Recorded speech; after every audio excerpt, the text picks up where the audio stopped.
ओम श्री साईराम. ओम श्री साई कर्मध्वंसिने नमः. कर्मबंधांचा नाश करणाऱ्या श्री साईंना आमचा नमस्कार असो. फळाची इच्छा न करता प्रत्येकाने आपले कर्तव्य करावे यावर स्वामी भर देतात. कर्मफलाच्या संचयाचा परिणाम बऱ्या वाईट कर्मामध्ये होत असतो. त्यागरूप कर्म हे कर्माच्या बंधकत्वाचा नाश करते. फार वर्षापूर्वी म्हणजे 1935च्या सुमारास कर्नाटकातील मंड्या जिल्ह्यातील किक्केरी या गावी एक शिर्डी साईबाबांचे भक्त असलेले पती पत्नी राहत होते. त्यांना एक मुलगा होता. मुलगा ज्यावेळी 12-13 वर्षाचा झाला तेव्हा हे दोघे पती पत्नी मृत्युमुखी पडले व तो मुलगा अनाथ झाला.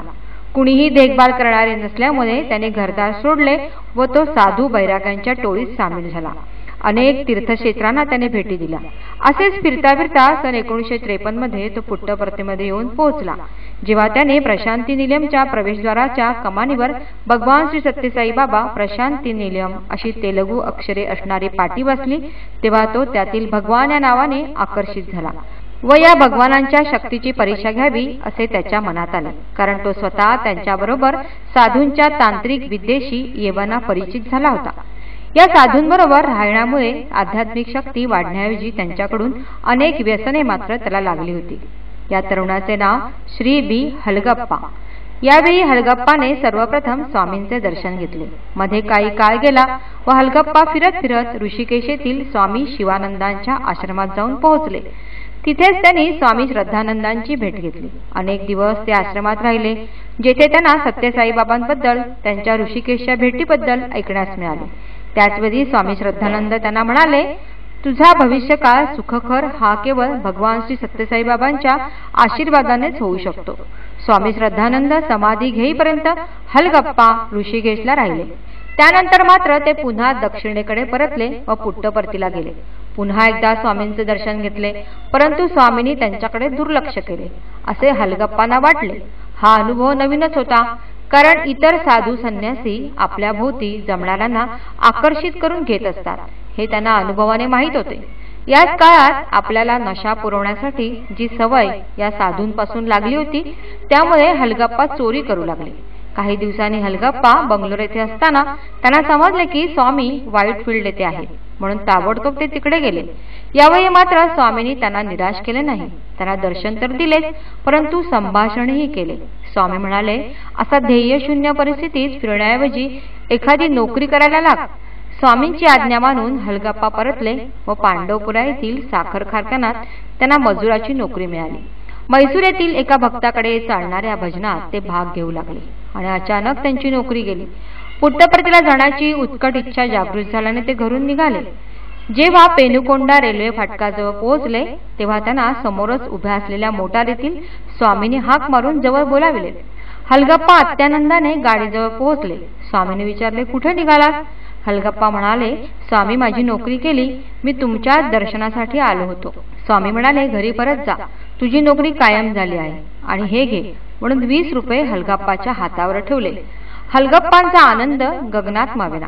त्यांनी त्या रुपयातील प्रत्येक पैशाची चैन केली व मगच पांडवपुराला परतले.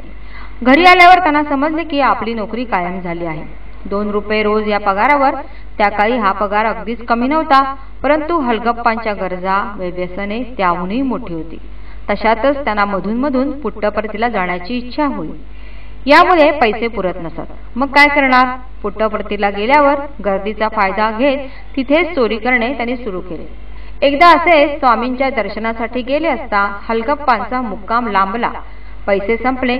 त्यावरचा उपाय त्यांच्याकडे होताच. गर्दीचा फायदा घेऊन त्यांनी एका भक्ताची बॅग चोरली व टेकडीवरच्या वटवृक्षाजवळ लपवून ठेवली. ज्या भक्ताची बॅग चोरीला गेली त्याने आकांत केला. तेव्हा स्वामींनी त्याला तुझी बॅग परत मिळेल असे सांगून आश्वस्त केले. इथे स्वामींच्या दर्शनासाठी उभ्या असलेल्या भक्तांमध्ये हलगप्पा उभे होते. इतक्या श्री कस्तुरी त्यांच्याजवळ आले व म्हणाले, तुम्ही आतमध्ये जा, तुमची स्वामी वाट पाहत आहे. जेव्हा हलगप्पा स्वामींजवळ गेले तेव्हा स्वामींनी त्यांची कठोर शब्दात कानउघाडणी केली व ती बॅग त्या भक्तास परत करण्यास सांगितले. त्यानंतर विभूती साक्षात करून दिली. हलगप्पांना वाटले स्वामी पैसे देतील, परंतु त्यांनी तसे केले नाही. पण बाहेर आल्यावर कस्तुरीने त्यांना घरी जाण्यासाठी तिकिटाचे पैसे दिले. हलगप्पा परतले घरे, परंतु त्याच्या हाल अपेष्टांमध्ये वाढत झाले. त्यांनी लग्न केले, त्यामुळे खर्चही वाढला. मनात येईल तेव्हा स्वामींच्या दर्शनासाठी त्यांना जाता येईना. घरी असणाऱ्या स्वामींच्या फोटोची पूजा व मुखरुदन याशिवाय दुसरे काही शक्य नव्हते. अशातच फार दिवसांनी ते 1963 मधील गुरुपौर्णिमेच्या उत्सवासाठी गेले. तिथे जाताच त्यांना समजले की स्वामींना पक्षाघाताचा झटका आला आहे. कस्तुरी म्हणाले, स्वामींनी कुणाचे तरी आजारपण आपल्यावर घेतले आहे. स्वामींना प्रत्यक्ष पाहताच हलगप्पांच्या मनात आले, परमेश्वराची सुद्धा अशी अवस्था होते. इतक्या स्वामींनी पिण्यासाठी पाणी मागून घेतले. एक घोट पाणी प्याले व आपल्या दुसऱ्या हाताने पक्षाघात झालेल्या शरीराच्या भागावर शिंपडले आणि काही क्षणातच स्वामी उठून उभे राहिले.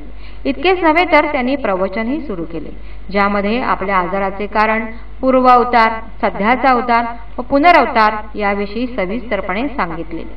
या घटनेचा हलगप्पांच्या जीवनावर फार मोठा परिणाम झाला. त्यांच्या मनात आले, हे जर खरोखरी परमेश्वर असतील तर मला उद्या पादनमस्कार व आशीर्वाद देतील व मी माझे सर्व दुर्गुण सोडून देईन. दुसऱ्या दिवशी सर्व काही हलगप्पांच्या मनाप्रमाणे झाले. आनंदाने हलगप्पा आपल्या गावी परतले, ते जणू अंतर्बाह्य बदलून. थोड्याच दिवसात त्यांच्या घरातील स्वामींच्या फोटोतून विभूती साक्षात होऊ लागली. एवढेच काय तर लॉकेट, अंगठीमधून अमृताचा अखंड वर्षाव होऊ लागला. इतर भक्तांसाठी हलगप्पांचे घर हे एक तीर्थक्षेत्र झाले. हलगप्पा येथेच थांबले नाहीत, तर आपल्या स्वतःच्या मुलांसोबतच अनेक निराधार मुलांचा सांभाळ करून त्यांना सुशिक्षित, सुसंस्कारित करण्याचा वसा त्यांनी घेतला व आपला आदर्श इतरांपुढे निर्माण केला. हे शक्य झाले ते केवळ स्वामींनी त्यांच्या कर्मबंधांचा नाश केला म्हणून. ओम श्री सत्यसाई नाथार्पणमस्तु.